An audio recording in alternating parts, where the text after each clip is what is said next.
Les 12 coups de midi, cette terrible erreur de Jean-Luc Reichmann après la défaite d'Emilien, l'émission est évincée sur TF1. Jean-Luc Reichmann ne sera pas présent pour une nouvelle édition de l'émission Les 12 coups de midi ce lundi 14 juillet 2025 sur TF1 à la mi-journée. La veille, l'animateur a laissé échapper quelques maladresses de sa part. Ce dimanche 13 juillet 2025 sur l'antenne de TF1, Louise essayait de remettre son titre en jeu dans l'émission Les 12 coups de midi à la mi-journée. La maître de midi a été en duel une fois, mais elle a déjoué les pièges. Après son coup de maître de la veille, la championne n'a pas réussi à démarrer une série.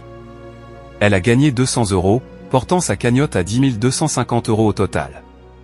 Quasiment 12 heures après la défaite d'Emilien dans le combat des maîtres face à Xavier, Jean-Luc Reichmann a montré quelques faiblesses. Les 12 coups de midi, Jean-Luc Reichmann perturbé. En présentant Louise pour le premier duel, il a alors souligné qu'elle avait fêté son anniversaire la veille, alors qu'il s'agissait de l'avant-veille. Oh là là, le temps passe si vite, a-t-il tenté de se justifier. Par ailleurs, ce dernier s'est trompé sur une question de la finale portant sur la température du corps. C'est une terrible erreur de Jean-Luc Reichmann.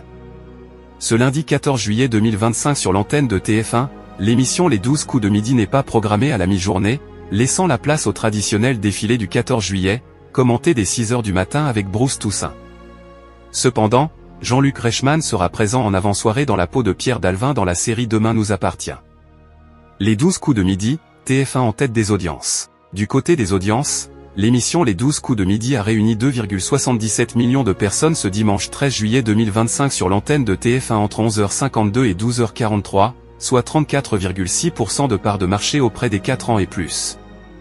Le programme a permis à la une de se classer en tête des audiences. Sur une semaine, le programme est en baisse de 15 points de part d'audience. Sur les cibles commerciales, le rendez-vous quotidien a réuni 31% des femmes responsables des achats de moins de 50 ans, 61% sur les 15-24 ans et 42% sur les avril 2014 ans. Dans le même temps, Joël tentait également de remettre sa place en jeu dans Tout le monde veut prendre sa place sur l'antenne de France 2.